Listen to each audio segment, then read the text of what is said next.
Namaskar and welcome to Market Mantra, the program in which we give you a complete update on the economic, business and stock market news of the day. Well, I'm your anchor, Lalema Aneja Dang, and with me is my co-anchor, Subodh Mishra. धन्यवाद लालिमा और नमस्कार श्रोताओं, कारोबारी खबरों के साथ market मंत्र हाजिर है। अगले आधे घंटे में हम शेयर बाजार और अर्थ जगत की खबरों पर गौर करेंगे और उन पर चर्चा भी करेंगे। आज के समाचारों पर चर्चा के लिए हमारे साथ स्टूडियो में है वरिष्ठ आर्थिक विश्लेषक दीपशिखा सिकरवार। दीपशिखा, कार्यक्रम में आपका स्वागत है। धन्यवाद सुबोध जी। पहले हेडलाइंस के साथ लालिमा। Yes, certainly. Let's begin with the headlines. Benchmark domestic indices end with gains. Sensex rises over 250 points. Nifty settles near 25,700. Most Asian stock markets end in negative territory.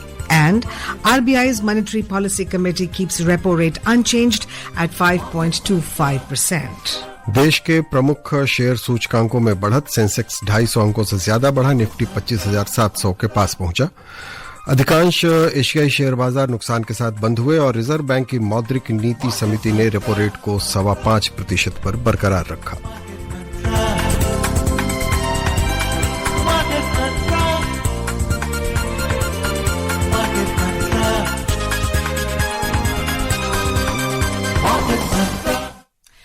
So both, let's get going. But before we start, friends, let's have a disclaimer announcement for you all. Well, the views and opinions expressed by the experts in this program are their own and not that of Akashvani. Akashvani advises its listeners to do their own research or consult a registered professional before taking any investment decision. We further advise all our listeners to exercise due diligence and rely on their own judgment for taking any financial decision. Right. तो लालिमा, शुरू करते हैं। सबसे पहले देखते हैं कि आज सेंसेक्स का क्या हाल रहा है और निफ्टी का क्या हाल रहा है। Yes. देश के शेयर बाजारों के प्रमुख सूचकांक सेंसेक्स और निफ्टी दोनों आज सकारात्मक रुझान के साथ बंद हुए। आज कारोबार की शुरुआत में बाजार पर बिकवाली का दबाव था और ज्यादातर समय सूचकांक कल के मुकाबले नुकसान में ही थे, लेकिन आखिरी घंटे में रुख बदला और दोनों ही सूचकांक थोड़ी बढ़त के साथ बंद हुए। सेंसेक्स 266 अंक यानी 0.3% ऊपर 83,580 पर बंद हुआ, जबकि निफ्टी 51 अंक यानी 0.2% ऊपर 25,694 पर पहुंच गया। Benchmark domestic equity indices, the Sensex and the Nifty, ended the session on a positive note today. The markets opened on a weak footing and remained in negative territory while with volatile trading for most of the session. However, a rebound in the last hour of trade helped the indices recover and close with gains. The Sensex climbed 266 points or over 0.3% to close at 83,580, while Nifty added 51 points or 0.2% to settle at 25,694. और देखते हैं कि कितने Sensex में शामिल 30 में से 17 कंपनियों के शेयर नुकसान के साथ बंद हुए। सबसे ज्यादा गिरने वाले शेयरों पर गौर करें। टीसीएस और टेक महिंद्रा दोनों में 1.7% की गिरावट रही। अडानी पोर्ट्स के शेयर 1.3% नीचे आ गए और एशियन पेंट्स में 1.2% का नुकसान दर्ज हुआ। सबसे ज्यादा बढ़ने वाले शेयर ये रहे। आईटीसी में 5.1%, कोटक बैंक में 3.3% और हिंदुस्तान यूनिलीवर लिमिटेड में 2.6% का उछाल रहा। Well, in the sectoral indices at the BSE, 15 out of 23 sectors ended in the positive zone.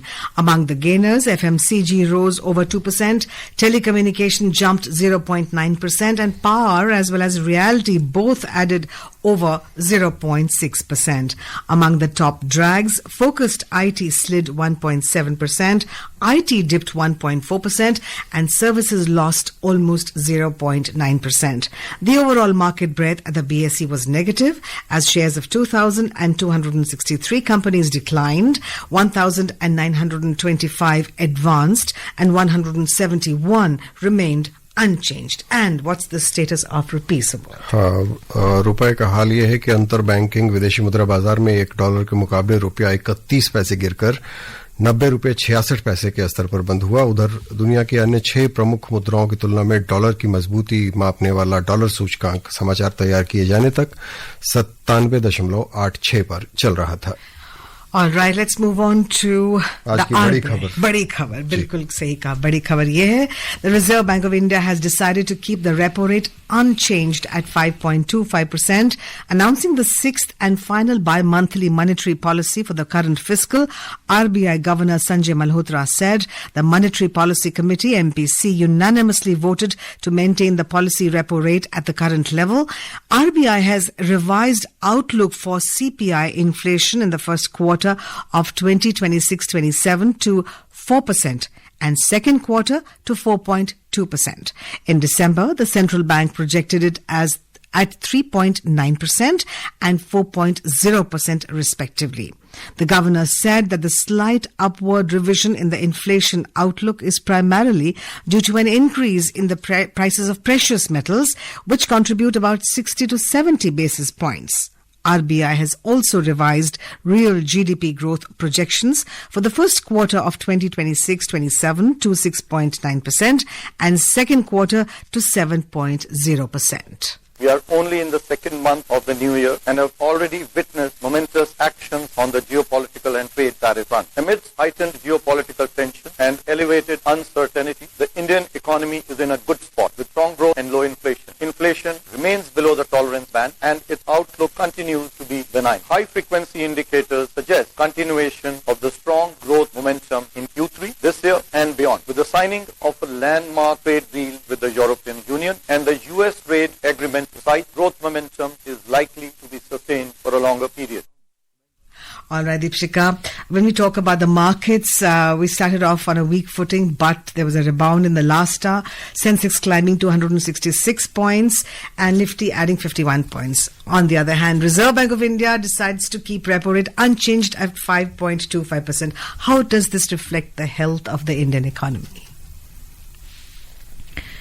I think that if you look at the health of the Indian economy, I think if you look at the numbers of the economy, Indian economy is doing quite okay. We had robust growth in the past quarters. The sales numbers that have come out post GST rationalization, they have been very good. And if you look at the projections by the RBI Monetary Policy Committee, growth projections have been raised, upgraded. So definitely, I think there is a confidence there that the economy is going to build up on the gains made in the current financial year, in the upcoming financial year. So I think all that is probably getting reflected. And apart from that, if you look at, the series of measures that have happened besides the reform measures that were undertaken by the government, GST, implementation of the labor code. There's been huge emphasis on deregulation in states to make it easier for businesses to do business. We have also had a number of trade deals, mother of all trade deal as it was being called, trade deal with the European Union. And now, the uncertainty which had been hanging on the head of Indian economy, it was like a sword hanging there. Uncertainty about the US tariff of 50%, that has gone away. So from market perspective, I think it was, I would say, Sone pe Suhaga. All these measures that have been undertaken, and now the budget has also come out, building on what the measures had been taken over the year.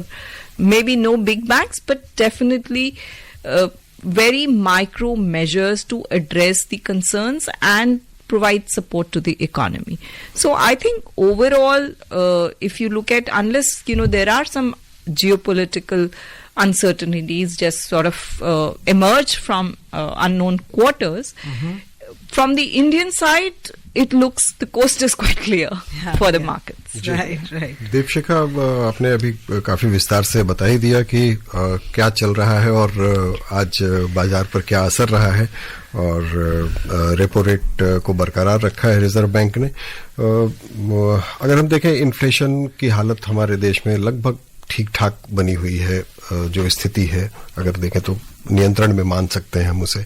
और अगर आर्थिक विकास की दर है वो भी बढ़िया है.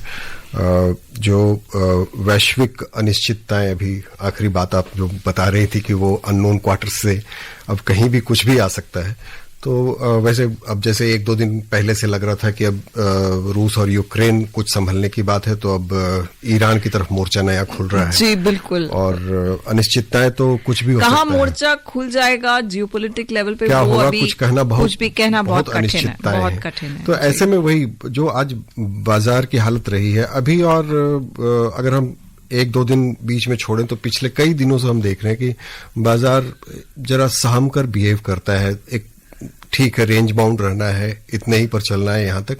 ठीक है, एक दिन ट्रिगर मिल गया तो चलो 2000 पॉइंट बढ़ जाते हैं हम, कहीं पर 1500 पॉइंट ऊपर चले जाते हैं, लेकिन अल्टीमेटली वो दिखता है कि थोड़े से रेंज में है। देखिए बहुत सारे ये जो है ना, एक तो आप देखिए अर्थव्यवस्था की तरफ से ऐसा कोई सिग्नल नहीं है कि जो नेगेटिव है। उसके अलावा आप देखिए सरकार की तरफ से बराबर मेजर्स लिए जा रहे हैं। बजट आया जिसे एक बहुत बड़ा ट्रिगर मानते हैं हम बाजार के लिए। उस दिन जो है वो एसटीटी की वजह से थोड़ा सा गड़बड़ाया बाजार, लेकिन जब मेजर्स समझ आएंगे बाजार तो उसके बाद संभल जाता है। और उसके तुरंत बाद आप देखिए कि यूएस ट्रेड डील का जो अनाउंसमेंट, जो घोषणा आ गई, तो ये तो एक बहुत बड़ी जो थी अनिश्चितता थी अर्थव्यवस्था के ऊपर। ये ट्रेड जो 50% टैरिफ था, ये अब हट गई है। तो अब इसके बाद क्या आगे जो है अर्थव्यवस्था के लिए क्या ट्रिगर्स है? अर्थव्यवस्था के लिए आगे जो है, अगर आप ग्रोथ देखें कि फसल जो है रबी का आएगा वो कैसा रहेगा, तो वो भी उम्मीद कर रहे हैं कि अच्छी रहेगी। इस बार संभावना अच्छी है। उसके बाद मॉनसून एक ट्रिगर आ जाता है, हम उसमें बात करते हैं कि क्योंकि वो कृषि के लिए बहुत जरूरी है, वो कृषि उत्पाद के लिए। तो ये ट्रिगर्स जो हैं बाजार के ये तो हैं, लेकिन जो ओवरहैंग वैश्विक स्तर पर है कि जो अनिश्चितता है, एक तो जियोपॉलिटिकल लेवल पर, दूसरा तरफ हमने जो देखा कि एआई को लेके, आर्टिफिशियल इंटेलिजेंस को लेकर के जो नया प्रोडक्ट आया, उसकी वजह से पूरा भारत ही नहीं दुनिया के बाजारों में काफी हलचल है कि किस तरह से ये शेप लेगी और किस तरह से जो है रोजगार, सारे बिजनेसेस जो हैं उनमें किस तरह का रीस्ट्रक्चरिंग हो जाएगा, लोगों के लिए रोजगार रहेंगे कि नहीं रहेंगे, जो कंपनीज उस तरह का काम जो है दूसरे कंपनीज के लिए करती हैं उनके ऊपर क्या असर होगा। और खास तौर पे जैसे जो हमारा टेक क्षेत्र है वो अमेरिका में जैसे बहुत सारी कंपनीज को बहुत सारी सर्विसेज देता है, तो वो कर पाएंगे, उनकी जरूरत रहेगी, उनके बिजनेस मॉडल्स जो हैं वो किस तरह से इम्पैक्ट होंगे इस तरह के जो डेवलपमेंट्स हो रहे हैं एआई में। तो ये बहुत सारे फैक्टर्स रहेंगे मैं कहूंगी आने वाले साल में, जो मार्केट का मूवमेंट जो है उसको इम्पैक्ट करेंगे। जी, और जीडीपी का जो प्रोजेक्शन इन्होंने बढ़ा दिया है अभी, हालांकि बहुत ज्यादा तो नहीं बढ़ाया है, 6.9 से 7% किया है। और इसके अलावा अगर हम रिपो रेट की बात करें या जो बाकी रेट्स हैं उन पर भी अगर हम गौर करें, तो क्या लगता है कि अभी हमारी जो स्थिति है अभी अर्थव्यवस्था की और इसमें लिक्विडिटी की जो हालत है, उसके हिसाब से क्या कुछ और उम्मीद कर सकते हैं हम अगली बार में, क्योंकि इस फिस्कल का तो ये आखिरी था।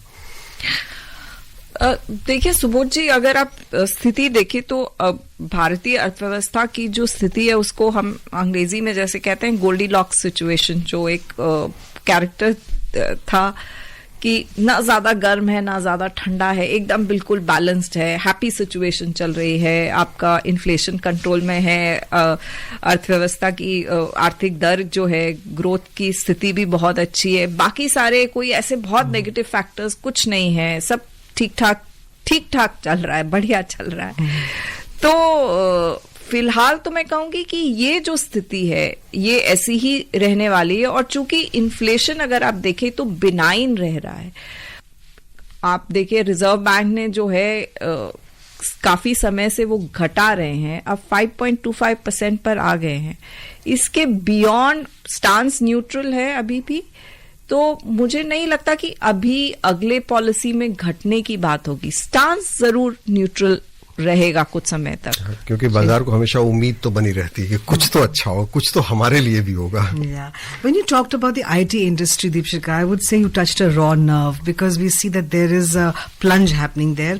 Our report says IT dipped 1.4%. We also see a lot of retrenchment going on in many IT sectors. So, as I just mentioned, you mentioned that artificial intelligence, is it really a threat to IT industry? Because one plum industry which we exported, India was known for, and all over the world, the engineers are from India, from Andhra Pradesh, from wherever, all in the IT sector. Do you think that that's going to be hit hard? How do you see AI creating more jobs or making jobs, making people lose jobs? Where do we see Lalima, that?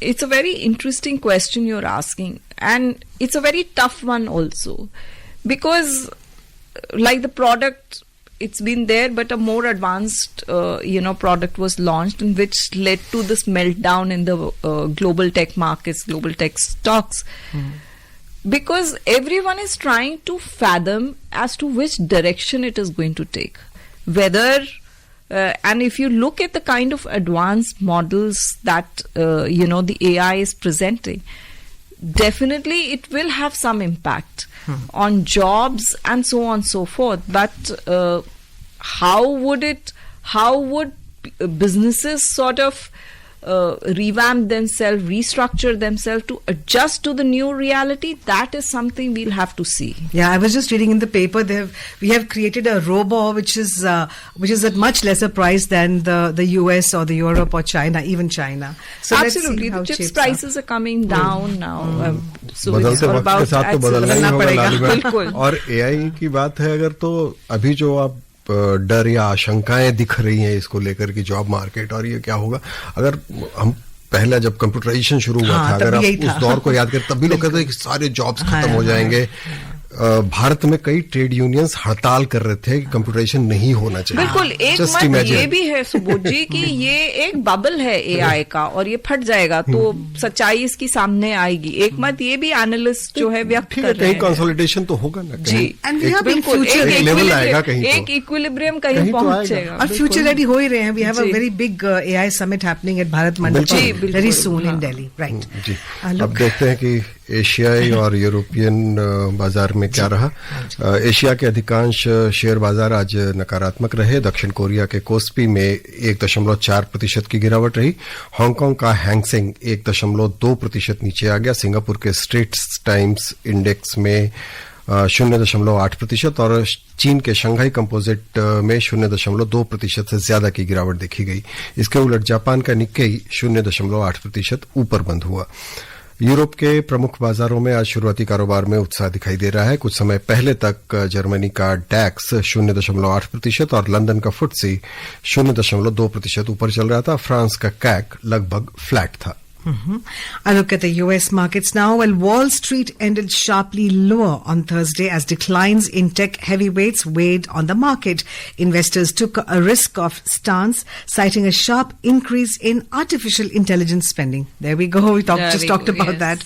Among the major indices, the Nasdaq Composite Index shed 1.6%. The S&P 500 sank more than 1.2%, and the Dow Jones Industrial Average declined 1.2%. लालिमा, आपने जो हाल बताए हैं वहाँ के, और इसके अलावा जो पहले मैं पढ़ रहा था अभी एशिया का हाल, तो दीपशिखा से इस पर भी थोड़ी बात कर लेते हैं कि एशियन मार्केट बहुत इंटरेस्टिंग रहा है, क्योंकि जापान और साउथ कोरिया दोनों के अलग अलग फैक्टर्स काम करते दिखाई दे रहे हैं. कि आज निक्केई 0.8% ऊपर बंद हुआ है और कोस्पी आज सुबह काफी गिरा हुआ था, फिर अंत में थोड़ा सा संभला है, लेकिन तब भी वो 1.4% की गिरावट के साथ बंद हुआ है. और कई फैक्टर्स हैं. जापान को अगर देखें हम दीपशिखा, तो जो उन्होंने अब तो महीना से ज्यादा हो गया इंटरेस्ट रेट जो बढ़ाया था अपना इतने अरसे के बाद, कई दशकों के बाद, उसके बाद से बहुत दिलचस्प हो गया है जापान का बाजार. बिल्कुल. जापान की अर्थव्यवस्था एक अलग फेज से गुजर रही है जो बहुत ही डीलिंक्ड है बाकी चीजों से. हालांकि जो जिस तरह का जियोपॉलिटिकल डेवलपमेंट्स होता है वो भी असर तो होता ही है. लेकिन आज अगर आप देखें एशियाई बाजार, यूरोपीय बाजार या अमेरिकी बाजार, वो एक एआई और उसका जो ओवरहैंग चल रहा है वो दिख रहा है। और दूसरा, मिडिल ईस्ट में जिस तरह का अनिश्चितता थोड़ी सी आ गई है कि कहीं ये एक बहुत बड़ा कुछ ना बन जाए ईरान को लेकर के, तो मेरा ख्याल है कि एक घबराहट है उसको लेकर के, और वो अगर थोड़ा सा सेटल होगी तो शायद ये क्लैरिटी दिखाई देगी कि सिर्फ एआई है या कुछ और वजह है। जी. And I was just thinking, perhaps knowing how technologically advanced Japan is, probably it has crossed that transition which the other countries are going through. It is the ultimate as far as technology is concerned. I don't think there's any scope. Probably it's reached a saturation point. Probably. अर्थव्यवस्था तो इतने समय से उसकी किन्हीं और मुश्किलों से गुजर रही थी। दीपशिखा शायद बेहतर बता पाएंगी। ये जापानी अर्थव्यवस्था का जो साइकिल चल रहा था उनके साथ, और खासतौर से डिमांड को लेकर के, उन्होंने बहुत एक डिफिकल्ट फेज देखा है, और अब उस फेज से थोड़ा सा वो निकलना शुरू हुए हैं। तो अब वो, लेकिन किस हद तक निकलते हैं और किस हद तक उनकी अर्थव्यवस्था मतलब मजबूती पाती है, वो देखना पड़ेगा, क्योंकि ये दुनिया के लिए भी बहुत ट्रांजिशन का स्थिति है। अगर आप देखिए, चीन ने बहुत एडवांसमेंट्स कर ली हैं टेक्नोलॉजी के क्षेत्र में, एआई के क्षेत्र में, तो विश्व की जो अर्थव्यवस्था है और विश्व का जो कहना चाहिए कि जो पावर बैलेंस है, उसमें बहुत सारे बदलाव आ रहे हैं, बहुत जल्दी जल्दी बहुत सारे चेंजेस हो रहे हैं। right. और विदेश मंत्री डॉक्टर एस जयशंकर ने कहा है कि भारत यूरोपीय संघ मुक्त व्यापार समझौता दोनों पक्षों के लिए बहुत महत्वपूर्ण है। नई दिल्ली में भारत यूरोपीय संघ मंच के उद्घाटन सत्र को संबोधित करते हुए श्री जयशंकर ने सुरक्षा, रक्षा, जलवायु और प्रौद्योगिकी समेत अपार संभावनाओं वाले अन्य आयामों पर भी प्रकाश डाला। डॉक्टर जयशंकर ने आशा व्यक्त की कि यह मंच भारत और यूरोपीय संघ के बीच संवाद को बढ़ावा देगा और अधिक समन्वय स्थापित करेगा। दीपशिखा, अगर हम देखें, जो पहले एफटीए हमारे यूरोप के साथ है और अभी जो यूएस के साथ जो डील, अब जिसकी प्रबल संभावना दिख रही है हमें होती हुई, अब आखिरी मसौदा तो जब आएगा तभी फाइन प्रिंट्स पता चलेंगे, लेकिन क्या यूरोप के साथ हमारे बेहतर होते रिश्तों ने दुनिया में हमारी स्थिति कुछ बेहतर बना दी है? देखिए, इसका असर तो पड़ता ही है जब हम विश्व में एक ऑल्टरनेट मार्केट, और भारत के लिए यूरोपियन यूनियन का मार्केट और अमेरिका का मार्केट हमारे निर्यात क्षेत्र के लिए दोनों बहुत इंपॉर्टेंट मार्केट्स हैं। तो हमारा जब इंडिया ईयू एफटीए हो गया तो हमारे लिए एक बहुत बड़ा बाजार हमारे निर्यातकों के लिए खुल गया है, और खास तौर पे क्योंकि तब तक जो है वो 50% का यूएस का जो टैरिफ था वो हमारे सर पर था, तो अगर वो नहीं हटता है बहुत समय तक तो उनके ऊपर बहुत प्रेशर था, और ये ईयू एफटीए जो है उस प्रेशर को काफी हद तक थोड़ा एड्रेस कर रहा था। तो खास भारत और अमेरिका के संबंध जो है स्ट्रेटेजिक लेवल पे, हमारे संबंध जो है काफी अच्छे स्थिति में पहुंच गए थे, लेकिन ये 50% टैरिफ की वजह से वो कहते हैं कि वो एक थोड़ी सी खलिश जैसी पैदा हो गई थी।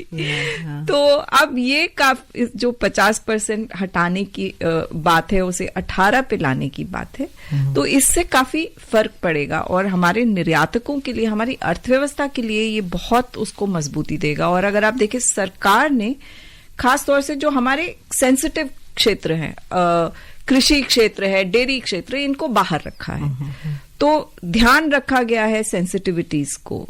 तो yeah. In fact, textiles, gems, jewelry, all the things that we are exporting, they are largely labor intensive, and it is being said that orders have already started coming in, pouring in. बिल्कुल, लोग रुके हुए थे, जो निर्यातक जिस तरह की बातें बताते हैं कि वो वेट कर रहे थे कि कब ये डील हो। अगर ये अनाउंसमेंट नहीं होता तो वो और दूसरे बायर दूसरे देशों की तरफ चले जाते हैं, तो वो जो ऑर्डर्स हैं वो हमारे देश की तरफ आ गए हैं। Right.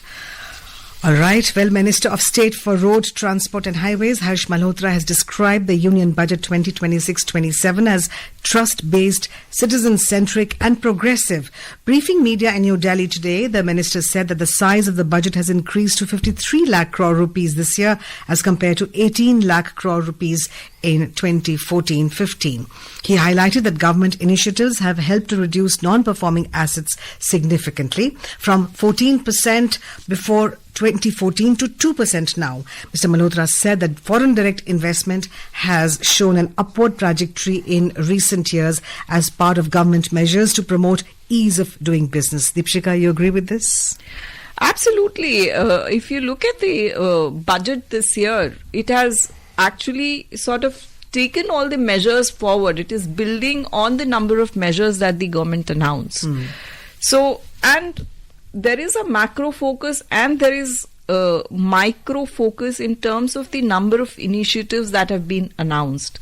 And definitely, you know, the minister has spoken about improvement in the NPAs that we have seen over the past few years. So there's been significant improvement in the banking sector. The government, FM announced setting up of this committee to, which will outline, which will give a vision for Viksit Bharat for the banking sector.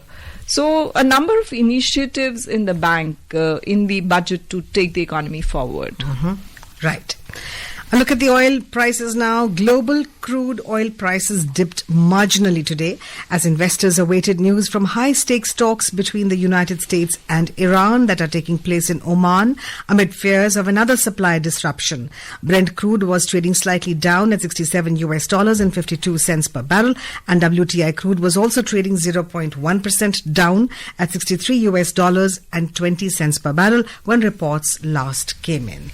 And a look at the gold prices now in the Indian bullion market. 24-carat gold was trading 0.9% up at 1,53,830 rupees per 10 grams. Silver was trading 1.7% down at 2,43,050 rupees per kilogram a short while ago. और ताजा समाचार मिलने तक MCX में अप्रैल अनुबंध वाला सोना 0.9% बढ़कर 1,53,505 रुपए प्रति 10 ग्राम पर था और मार्च अनुबंध वाली चांदी लगभग 0.9% गिरकर 2,41,697 रुपए प्रति किलोग्राम पर थी। दीपशिखा, सोना तो फिर भी अपनी चमक फिर से कायम रखने की ओर बढ़ रहा है, लेकिन चांदी काफी फीकी पड़ रही है। देखिए, थोड़ा जो एक स्पेकुलेटिव बिल्डअप था चांदी में वो थोड़ा कम हो रहा है, लेकिन ऐसा नहीं है कि इंडस्ट्रियल यूज जो है उसका अचानक बहुत बढ़ गया था और अचानक बहुत कम हो रहा है, उस तरह का नहीं है। तो जाहिर सी बात है कि उसमें चांदी में बहुत ज्यादा स्पेकुलेशन था और उसी स्पेकुलेशन के चलते थोड़ा करेक्शन आया है।